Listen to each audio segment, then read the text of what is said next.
Freezing পয়েন্টের কাছাকাছি পানির তাপমাত্রা রাখতে চাইলে অবশ্যই মাঝে মাঝে এই নিচের বালুটিতে পানি দিয়ে রাখতে হবে। তাহলে এভাবেই আমরা তৈরি করতে পারি একটি ঠান্ডা পানির উৎস, যা প্রাকৃতিক উপায়ে তৈরি করা। হে বন্ধুরা, আজ আরও একটি নতুন ভিডিও নিয়ে তোমাদের সামনে চলে এলাম। আজ দেখাবো কিভাবে খুব সহজেই ঘরে বসে আমরা অপুরন্তভাবে ঠান্ডা পানি পেতে পারি। বর্তমানে এতটাই তাপ প্রবাহ হচ্ছে যে ফ্রিজের ঠান্ডা পানি ছাড়া আমরা নর্মাল পানি কোনোভাবেই খেতে পারি না। তোমরা কি জানো ফ্রিজের ঠান্ডা পানি ব্যবহার করলে ঠান্ডাজনিত অনেক অসুখে আমরা আক্রান্ত হতে পারি। তার মধ্যে গলা ব্যথা, কাশি, সর্দি, এমনকি জ্বরও চলে আসতে পারে। তাই আজ আমি ফ্রিজিং পয়েন্টের কাছাকাছি তাপমাত্রায় একটি ঠান্ডা পানির উৎসের এক্সপেরিমেন্ট করব।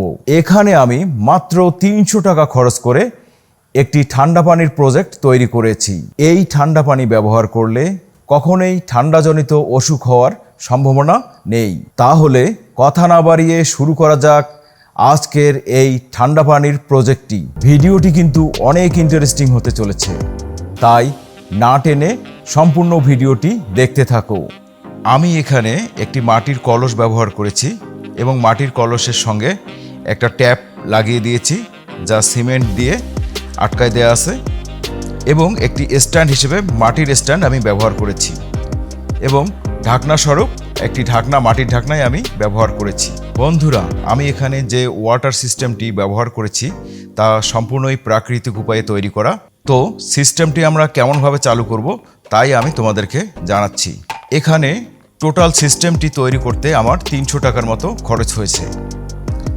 আমি মাটির কলসটি কিনেছি 150 টাকায়, পানির এই ট্যাপটা কিনেছি 50 টাকায়, নিচের স্ট্যান্ডটি কিনেছি 50 টাকায়, এবং এই ঢাকনাটা কিনেছি 30 টাকায়। প্রথমে আমি মাটির কলসটির সাথে এই ট্যাপটি সেট করে নিয়েছি, যেটা নিচে ছিদ্র করে সিমেন্ট দিয়ে আটকিয়ে নিয়েছি, এবং স্ট্যান্ড হিসেবে একটি মাটির স্ট্যান্ড আমি ব্যবহার করেছি, এবং যার মধ্যে রয়েছে কিছুটা বালু, এবং ঢাকনা হিসেবে তোমরা দেখতেই পাচ্ছ এটা মাটির একটা ঢাকনা আমি ব্যবহার করেছি। এখন আমি এখানে 12 ঘন্টার জন্যে সম্পূর্ণ কলস ভর্তি করে পানি রেখে দেব, এবং 12 ঘন্টা পর এটাকে বের করে ফেলে দেব।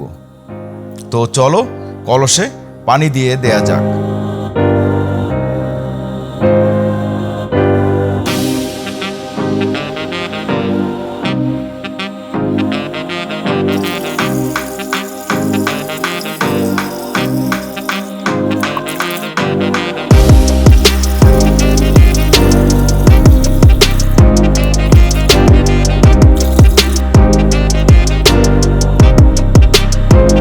এখন আমি এই সম্পূর্ণ পানি ভর্তি কলসটি 12 ঘন্টার জন্য এভাবে রেখে দেব।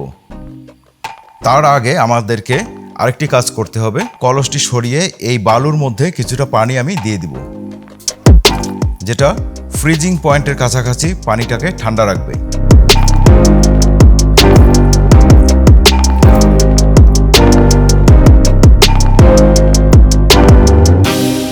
এখন আমি সম্পূর্ণ সিস্টেমটি 12 ঘন্টার জন্য পানি ভর্তি করে রেখে দিলাম। বন্ধুরা, 12 ঘন্টা সময় পার হয়ে গিয়েছে। এবারে এই সম্পূর্ণ ভর্তি কলসের পানিটুকু আমি ফেলে দেব।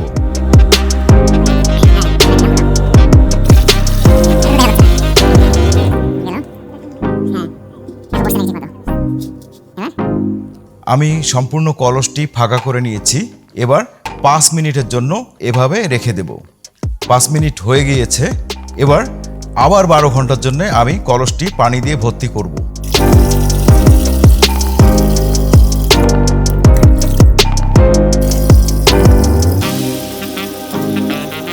এখন আমি কলসটিতে সম্পূর্ণ পানি ভর্তি করে নিয়েছি। এবার আবারও 12 ঘন্টার জন্য এই পানিটি আমি রেখে দেব। তো 12 ঘন্টা পর তোমাদের সঙ্গে দেখা হচ্ছে।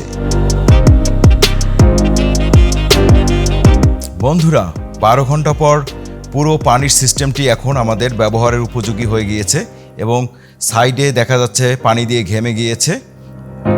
তো এখন এই সিস্টেমটি সম্পূর্ণরূপে ব্যবহারের উপযোগী হয়ে গিয়েছে। ফ্রিজিং পয়েন্টের কাছাকাছি পানির তাপমাত্রা রাখতে চাইলে অবশ্যই মাঝে মাঝে এর নিচের বালুটিতে পানি দিয়ে রাখতে হবে। তাহলে এভাবেই আমরা তৈরি করতে পারি একটি ঠান্ডা পানির উৎস, যা প্রাকৃতিক উপায়ে তৈরি করা। তো কেমন লাগলো আজকের এই প্রজেক্টটি তোমরা কমেন্ট করে জানাও। বন্ধুরা, তাহলে ঠান্ডা পানির এই প্রজেক্টটি তোমাদের কাছে কেমন লাগলো তোমরা কমেন্ট করে জানাও। আর আমার এই চ্যানেলটিকে সাবস্ক্রাইব করে আমার পাশেই থেকো। তাহলে আজকের মতো বিদায় নিচ্ছি। আল্লাহ হাফেজ।